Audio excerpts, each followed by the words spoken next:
Hi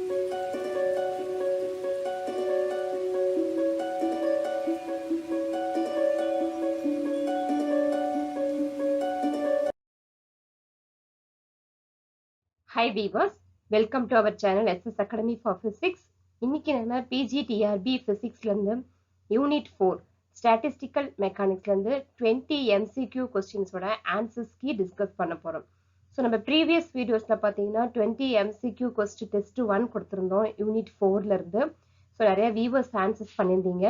okay, so நிறைய பேர் என்ன கேட்டிருந்தீங்கன்னா இந்த கொஸ்டின் நீங்க டிஸ்கஸ் பண்ணும்போது கொஞ்சம் எக்ஸ்பிளனேஷனோட கொடுத்தீங்கன்னா யூஸ்ஃபுல்லா இருக்கும் அப்படின்னு இருந்தாங்க. ஓகே, ஸோ நம்ம டாபிக் இப்போ ஸ்டாட்டிஸ்டிக்கல் மெக்கானிக்ஸ்ல ஒரு டாபிக் வைஸ் நம்ம போடும்போதுமே எக்ஸ்பிளனேஷன்ஸ் கொடுத்துருக்கோம். ஓகே, ஸோ இப்போ மைக்ரோஸ்கோபிக் சிஸ்டம்னா என்ன, மேக்ரோஸ்கோபிக் சிஸ்டம், டிகிரி ஆஃப் ஃப்ரீடம்னா எப்படி, ஸோ இதெல்லாம் எக்ஸ்பிளனேஷன்ஸ் கொடுத்துட்டு தான் நம்ம வந்துட்டு டெஸ்ட்டுக்கே வந்தோம்.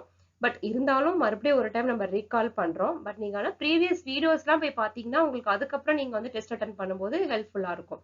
So playlist unit wise playlist இருக்கு.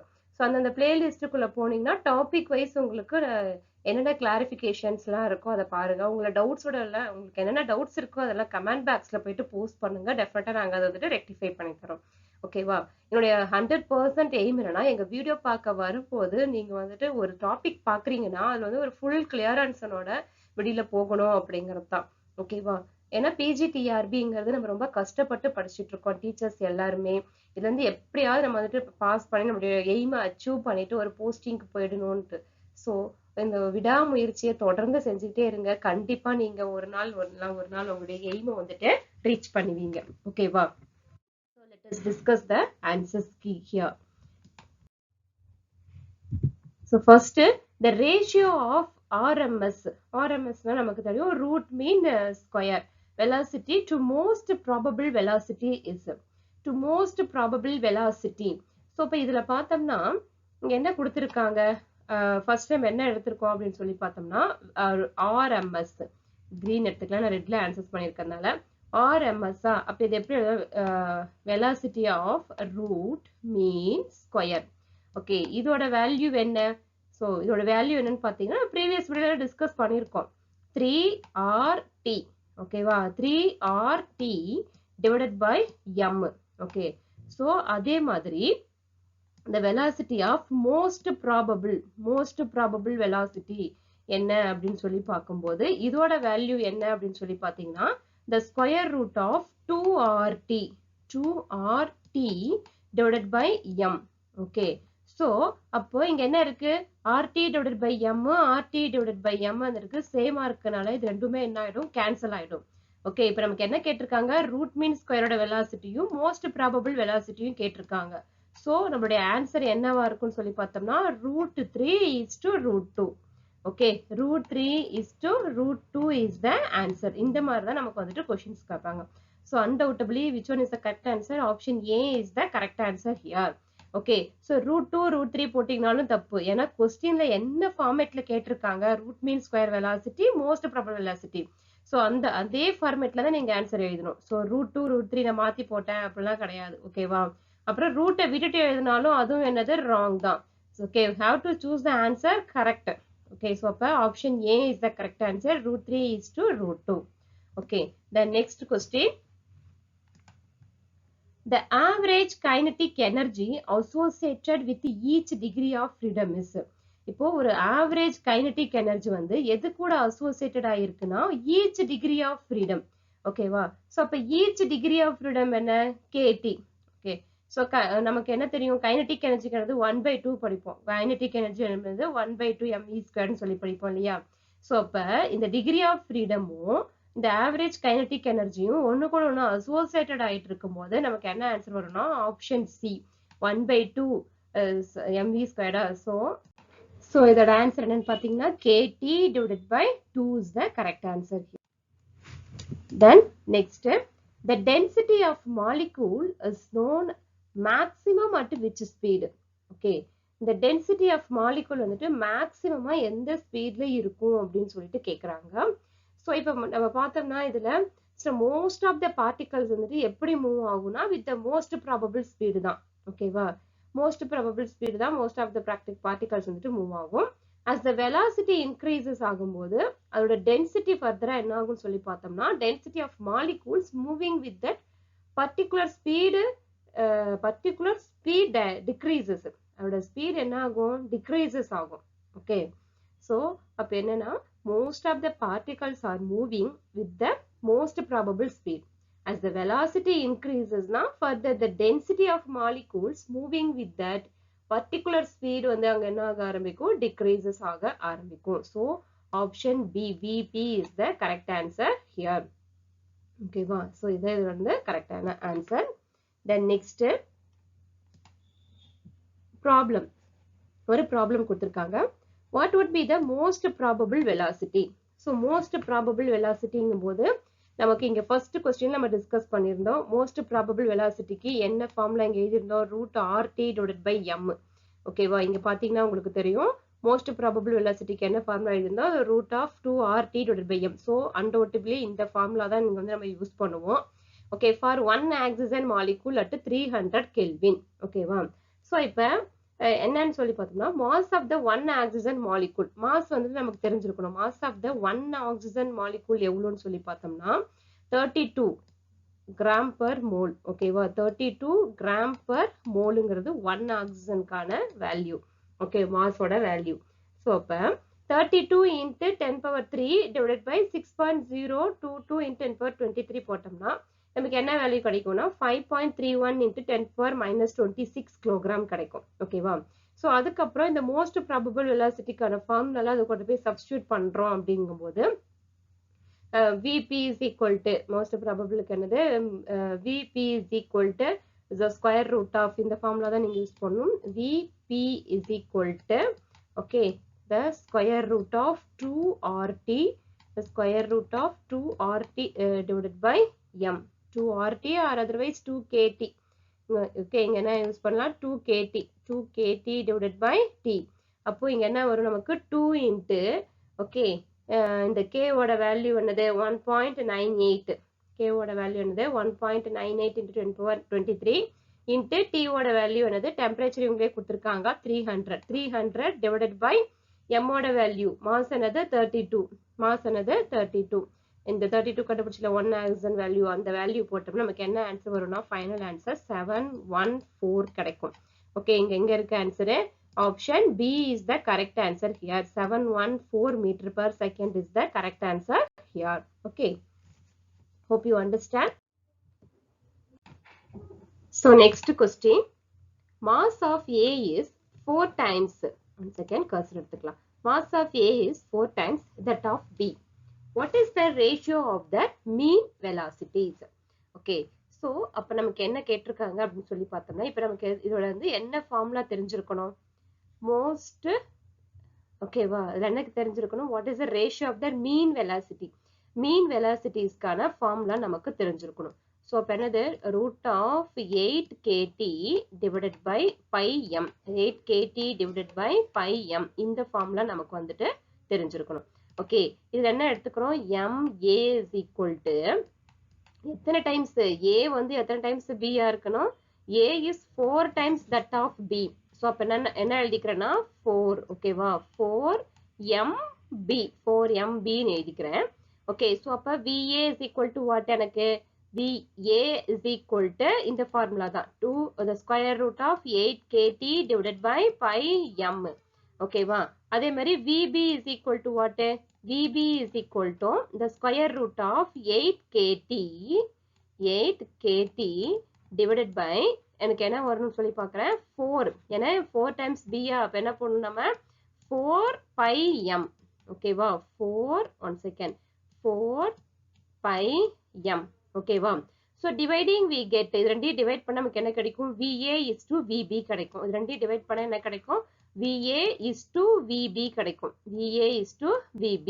so அப்ப என்ன கிடைக்கும்னா 1 is to root of 4 கிடைக்கும், 1 is to root 4 கிடைக்கும். இதோட வேல்யூ என்னது 1 is to 2, இதோட வேல்யூ என்னது 1 is to 2.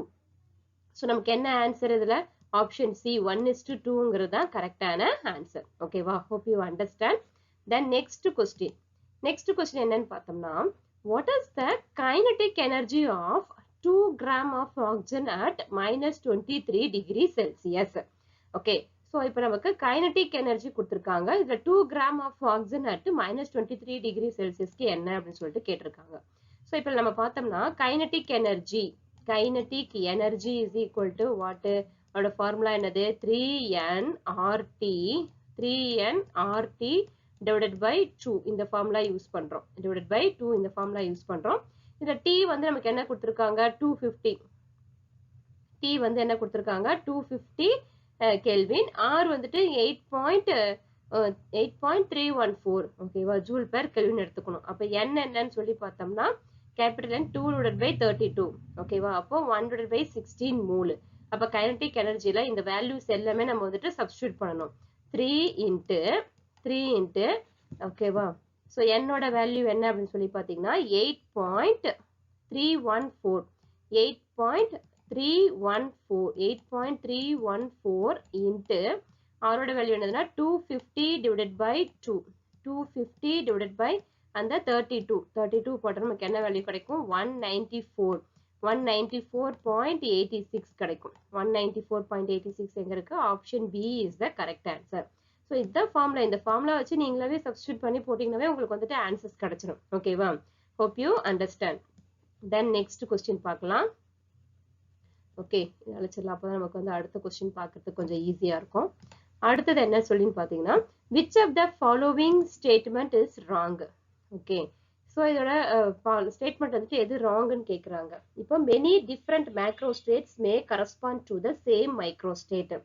ஸோ இதான் இதோட கரெக்டான ஆன்சர். ஓகேவா? சரி, இதான் ராங் இதுல. ஏன்னா average of the sum of its various micro states is called the macro state. Various micro state இருக்கிறத என்னன்னு சொல்லுவோம்னா மேக்ரோ ஸ்டேட்னு சொல்லுவோம். அதுவே macroscopic properties are explained in terms of their microscopic behaviour. Okay, so each possible distributions of molecule is called a micro state. Okay, so இப்போ நம்ம இதுதான் ராங்குன்னு தெரியும் போது இதெல்லாம் கரெக்டா இருக்குன்னா இது நல்லா நம்ம தெரிஞ்சு வச்சுக்கணும். ஏன்னா அடுத்த நெக்ஸ்ட் கொஸ்டின்ஸ்ல கேட்கும் போது மாத்தி கூட கேட்கலாம். ஓகேவா? இது கரெக்டா அப்படின்னு சொல்லிட்டு. So have to read well. எது ஆப்ஷன் மீதி ஆப்ஷன்ஸ்லாம் என்ன இருக்கோ அதோட இது நம்ம வந்து நல்லா பார்த்துக்கணும் இந்த ப்ராப்பர்ட்டிஸ்ல பார்க்கும்போது. The next, two phase points A and B are in different cells. If they are interchanged, then we will have. Okay. So இது வந்து ரொம்ப ஈஸியான சம்ம தான். இப்போ ரெண்டு ஃபேஸ் பாயிண்ட்ஸ் எடுத்துக்கிறோம். A and Bன்னு ரெண்டு டிஃப்ரெண்ட் செல்ஸ் எடுத்துக்கிறோம். ஓகேவா? A and Bன்னு ரெண்டு டிஃப்ரெண்ட் செல்ஸ் எடுத்துக்கிறோம். இஃப் தே ஆர் இன்டர்சேஞ்சு, ஏல இருந்து பிக்கு போகுது, பில இருந்து ஏக்கு வருதுன்னா அப்ப என்ன ஆகும்? டிஃப்ரெண்ட் மைக்ரோ ஸ்டேட் இருக்கும், சேம் மேக்ரோ ஸ்டேட் இருக்கும். டிஃப்ரெண்ட் மைக்ரோ ஸ்டேட் இருக்கும், சேம் வந்துட்டு என்ன இருக்கும்? மேக்ரோ ஸ்டேட் இருக்கும் அப்படின்னு சொல்லி படிக்கிறோம். ஓகேவா? இப்போ நமக்கு என்னன்னு தெரியும்? மைக்ரோ ஸ்டேட்னா என்னன்னு தெரியும், மேக்ரோ ஸ்டேட்னா என்னன்னு தெரியும் இல்லையா? ஸோ இப்போ இதுல பார்த்தோம்னா மைக்ரோ ஸ்டேட் வந்துட்டு எப்படி டிஃபைன் பண்றோம் அப்படின்னு சொல்லி பார்த்தா, இந்த micro state defined as the arrangement of each molecules. each molecules வந்துட்டு எப்படி அரேஞ்ச் ஆயிருக்கு ஒரு சிஸ்டம்ல, ஓகேவா? அப்படிங்கறத ஒரு சிங்கிள் இன்ஸ்டன்ட்ல ஈச் மாலிகூல்ஸோட அரேஞ்ச்மெண்ட் பாக்குறதா என்னது? Micro state. மேக்ரோ ஸ்டேட் அப்படின்னு சொல்லி பார்த்தோம்னா it is defined by the macroscopic properties of the system. ஓகேவா? ஃபார் த எக்ஸாம்பிள் என்னெல்லாம் பார்க்கலாம்? டெம்பரேச்சர், ப்ரெஷர், வால்யூம், இதெல்லாம் தான் இந்த மேக்ரோ ஸ்டேட்ல நம்ம வந்துட்டு பார்ப்போம். ஓகேவா? So for each macro state, okay, so there are many micro states which results in the same macro state. Same macro state தான் இருக்கும். Okay, many micro stateக்கு ரிசல்ட் எப்படி இருக்கும்னு சொல்லி பார்த்தோம்னா மேக்ரோ ஸ்டேட்டா தான் இருக்கும்னு சொல்லி பார்க்கிறோம். சேம் மேக்ரோ ஸ்டேட்டா தான் இருக்கும். So option B is the correct answer here. Different micro ஸ்டேட்டுக்கு எப்படி இருக்கும்? சேம் மேக்ரோ ஸ்டேட்டா தான் இருக்கும் அப்படின்னு சொல்லி பார்க்கிறோம்.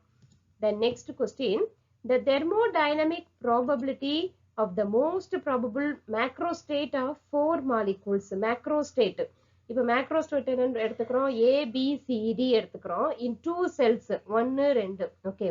For the example, இப்போ என்ன எடுத்துக்கிறோம்? ஒரு 4 states எடுத்துக்கிறோம். Okay. A, B, C, D அந்த மாதிரி ஒரு 4 state எடுத்துக்கிறோம். இதுல என்ன இருக்கு? இங்க A இருக்கு, இதுல B இருக்கு, இங்க C இருக்கு, இதுல D இருக்குன்னு எடுத்துக்கிறோம். In 2 cells. ஓகேவா? molecules in 2 cells. ஸோ அப்போ என்ன வரும்? 2 எடுக்கும்போது ஓகே இந்த மாதிரி 4 இருக்கு. ஆனா இது என்ன கொடுத்துருக்காங்க நமக்கு கொஸ்டின்ல பார்த்தோம்னா 2 cells தான். அப்ப இது நம்ம என்ன எடுத்துக்கணும்? 2 செல்லுல தான் எடுத்துக்கணும். இது ஒரு செல்லு, இது ஒரு செல்லு. ரெண்டு செல்லு தான் எடுத்துக்கிறோம். ஸோ அப்போ இதில் எப்படி ஃபில் பண்ணலாம்னு சொல்லி பார்த்தோம்னா இந்த 4 இதுவும் ஒன்று ஏ கமா பி, இங்கே என்ன எடுத்துக்கலாம் சி கமா டி. ஓகேவா, A comma B C comma டின்னு எடுத்துக்கிறோம். அதே மாதிரி என்ன எடுத்துப்போம் பி கமா சி, இது வந்து ஏ கமா டி. ஸோ அதே மாதிரி இது எத்தனை பாசிபிலிட்டிஸ் உங்களால் மாற்றி மாற்றி போட முடியுது, சேமாக வரக்கூடாது, மாற்றி மாற்றி நம்ம போடுறோம் அப்படிங்கும்போது 6 பாசிபிலிட்டிஸ் வரும். இதில் எவ்வளோ பாசிபிலிட்டிஸ் வரும், 6 பாசிபிலிட்டிஸ் வரும். So answer D is the correct answer here. Okay. Then next question. The thermodynamics probability of 3 cells in which 5 particles are there in maximum form. Okay. So, அப்போ இதில் என்ன எவ்வளோ மேக்ஸிமம்ஸ் வரும்னு சொல்லி பார்த்தோம்னா n1 is equal to 3, n2 is equal to 1, n3 is equal to 1 is the correct answer here. Okay. So then next 11th question. The number of coordinates in space of a single particle. Okay. So இப்போ the space of a single particles பார்க்கும்போது நம்ம already நம்ம discuss பண்ணியிருக்கோம். இதில் space பார்க்கும்போது x, y, z and p of x, p of y, p of z ன்னு சொல்லி பார்த்துருக்கோம் spaceல. ஓகேவா, ஏன்னா that is a point in terms of the 6 dimension of position and momentum. பொசிஷனும் மொமெண்டமும் சேர்ந்து வரணும். இதில் என்னென்ன பொசிஷன் மொமெண்டம் வருது அப்படின்னு சொல்லி பார்த்தோம்னா என்னென்ன பார்த்தோம், எக்ஸ் ஒய், ஒய் அப்புறம் இசட்டு, அதுக்கடுத்து என்னது P of X momentum, P of X, P of Y, P of Z. ஓகேவா, point of terms is 6 dimension of position and momentum. இந்த எந்த பொசிஷன்ல இருக்கு எந்த மொமெண்டம்ல இருக்கு, அப்போ 6ங்கிறது தான் கரெக்டான ஆன்சர் இங்க. Then 6 distinguishable particles are to be distributed into 3 cells. The distribution 4,1,1 can produce dash combination of particles. Na எவ்வளோனா 30ங்கிறது தான் கரெக்டான answer. Okay. So then next, the number of ways in which n identical bosons can be distributed into 2 energy levels. Bosons ஓட 2 energy levels என்ன அப்படின்னு சொல்லி பார்த்தோம்னா இதில் n+1 அப்படிங்கிறது தான் இதில் வந்துட்டு கரெக்டான ஆன்சர். போசான்ஸ் ஓடது எதுன்னு சொல்லி பார்த்தோம்னா n+1 அப்படின்றது தான் இதில் கரெக்டான answer. Next 14th sum. The number of possible arrangement of 3 particles into 3 cells assuming the particles obey Maxwell-Boltzmann statistics are. So நம்ம ப்ரீவியஸ் வீடியோஸ்லாம் பார்த்தீங்கன்னா Maxwell போல்ட்ஸ்மேனு, Bose Einstein, Fermi டிராக்ஸ்லாம் base பண்ணி இந்த மாதிரி கொஷின்ஸ் கேட்கும்போது எப்படி சால்வ் பண்ணணும் அப்படின்ட்டு ஃபார்முலா வச்சு நம்ம சப்ஸ்டியூட் பண்ணி நிறைய ப்ராப்ளம் ஒர்க் அவுட் பண்ணியிருக்கோம். அந்த வீடியோலாம் பார்த்தீங்கன்னா உங்களுக்கு ஹெல்ப்ஃபுல்லாக இருக்கும். ஏன்னா இதை பேஸ் பண்ணி நமக்கு கண்டிப்பாக MCQ கொஸ்டின்ஸ் கேட்பாங்க நிறைய PGTRBயில். ஓகேவா, ஸோ இப்போ மேக்ஸ்வெல் போல்ட்ஸ்மேன்னாவே நம்ம என்ன ஃபார்முலா எடுத்துக்கணும்னு சொல்லி பார்த்தோம்னா G⁴n. ஓகேவா, ஸோ அப்போ இது என்னன்னு போடுறோம் G. Okay, possible arrangement of 3 particles 3 cells 3⁴3. ஓகேவா, அப்போ 3 × 3 வரும்போது என்ன வரும், 3 3s are 9, 9 3s are எவ்வளோ வரும் 27. Option B is the correct answer here. 27 option Bங்கிறது இதில் கரெக்டான answer. Then next, 3 classical particles are to be distributed in 4 energy levels A, B, C and D. So the number of possible ways in this distribution is, ஓகேவா, so அப்போ என்ன எடுத்துக்கிறோம் இதில் 4 distributions 4 energy level எடுத்துக்கிறோம். Okay, so அது எவ்வளோ classical நம்ம divide பண்ணுறோம் 3. ஓகேவா, 3 பார்ட்டிகல்ஸ் நம்ம எடுத்துருக்கிறோம் இதில். ஓகே, ஸோ அப்போ என்ன எடுத்துக்கலாம் அப்படின்னு சொல்லி பார்க்குறோம் 4 × 4 × 4 போடும்போது 4 4s are 16, 16 4s are என்ன வரும் 64. Option C is the correct answer here. Okay. Then next, the volume of a cell in 60 space is, the volume of a cell is 16 space என்ன வரும்னா undoubtedly h³ is the correct answer here. 16 space கொடுத்தாங்கன்னா நம்ம எப்படி எழுதுவோம் h³ அப்படின்னு தான் எழுதுவோம். ஓகேவா, ஸோ இதுதான் இதோட கரெக்டான ஆன்சர். hope you understand. ஏன்னா நம்ம ப்ரீவியஸ் வீடியோஸ் எல்லாமே பார்த்துட்டே வாங்க, இதெல்லாம் எப்படி வந்தது அப்படிங்கிறத நம்ம அதுலேயும் டிஸ்கஸ் பண்ணியிருக்கோம். Okay, so the next question, number of coordinates in the space of a single particle. Single particle number of coordinates ஓட single particle என்னன்னு சொல்லி பார்த்தோம்னா 6 தான். ஓகே, space என்னன்னா 6 அப்படின்னு சொல்லிட்டு பார்க்குறோம். Okay, then next, Fermi-Dirac statistics for the, okay, Fermi-Dirac statistics என்ன அப்படின்னு சொல்லி பார்த்தோம்னா Fermi-Diracல particles with half integral spin, particles with half integral spin அதுவே டிஸ்டிங்விசபிள் பார்ட்டிகளா வந்துச்சுன்னா டிஸ்டிங்விசபிளா இருந்தா அது என்னவா இருக்கும் மேக்ஸ்வெல் போல்ட்ஸ்மேன் டிஸ்டிங்விசபிள் பார்ட்டிகல்னா மேக்ஸ்வெல் போல்ட்ஸ்மேன் வரும் ஓகே அதுக்கு அடுத்து particles with integral spin particles with integral ஸ்பின்னா இருக்கு பார்ட்டிகல்ஸ் வித் இன்டெக்ரல் ஸ்பின்னா என்ன வரும் போஸ் எயின்ஸ்டீன் நம்ம வந்துட்டு படிப்போம் Bose Einstein particles with half integral spin எது சொல்லி பார்க்கறோம்னா it is the Fermi Dirac ஏன்னா இதுல என்ன வரும் half வரும் 1/2 வரும் 3/2 அதுக்கப்புறம் 5/2 இதெல்லாம் வரும் இதுல இந்த Fermi Dirac's-ல ஓகேவா so option C is the correct answer here இது வந்து இன்னொன்னு சொல்லுவாங்க it is a indistinguishable and identical இது வந்துட்டு indistinguishable particle and identical சொல்லி பார்ப்போம் இது வந்து Pauli obey it's obey the Pauli exclusion principle னு சொல்லிட்டு சொல்லுவோம் ஓகேவா இது எல்லாமே நமக்கு 1 மார்க் क्वेश्चन கேட்பாங்க then the difference between fermions and bosons is that bosons do not obey இப்போதான் நம்ம பார்த்தோம் fermions வந்துட்டு எதை obey பண்ணும் Pauli exclusion principle obey பண்ணும் bosons வந்துட்டு என்ன பண்ணாது obey பண்ணாது so option B is the correct answer here the next the difference between fermions and bosons is that bosons wave function is bosons ஓட wave functions எப்படி இருக்கும்னு சொல்லி பார்த்தோம்னா symmetric-ஆ இருக்கும்னு சொல்லிட்டு பார்க்கறோம் ஓகேவா ஏன்னா மேக்ஸ்வெல் போல்ட்ஸ்மேன்ல டிஸ்டிங்விசபிள் பார்ட்டிகல் ஸோ அது எங்க வேவ் ஃபங்க்ஷனும் வராது போஸ் ஐன்ஸ்டீன்ல பார்த்தோம்னா symmetric under interchange of the coordinate of any two bosons சொல்லி படிக்கிறோம் ஓகே ஸோ அதுவே ஃபெர்மி டிராக்ல பார்த்தோம்னா ஆன்டி சிமெட்ரிக் இருக்கும் anti symmetric on interchange of the coordinate of any two fermions சொல்லி பார்க்குறோம் எனி டூ ஃபெர்மியான்ஸ் ஸோ இங்க எது கரெக்டான ஆன்சர்னா சிமெட்ரிக்ங்கிறது தான் கரெக்ட் போசான்ஸ்க்கு என்னது வரும் symmetric under interchange of the coordinate of any two bosons ன்னு சொல்லி பார்க்கிறோம் option C is the correct answer here statistical பொறுத்த வரைக்கும் நம்ம நல்லா அண்டர்ஸ்டாண்ட் பண்ணிட்டோம்னாவே ரொம்ப நல்லா மார்க் ஸ்கோர் பண்ணிடலாம் ஓகே ஹோப் யூ அண்டர்ஸ்டாண்ட்ஸ் உங்களுடைய ஆன்சர்ஸ்லாம் கமெண்ட் பாக்ஸ்ல போஸ்ட் பண்ணதுக்கு ரொம்ப நன்றி இந்த சொல்யூஷன் உங்களுக்கு ரொம்ப ஹெல்ப்ஃபுல்லா இருக்கும்னு நினைக்கிறேன் நீங்க ஹை மார்க் ஸ்கோர் பண்ணுறதுக்கு ஸோ கண்டினியூவா உங்களுடைய சப்போர்ட்டை நம்ம சேனலுக்கு கொடுங்க நீங்க எந்த அளவுக்கு சப்போர்ட் பண்றீங்களோ ஸோ நம்ம மேன்மேலும் முன்னேற முடியும் Thank you. All the best.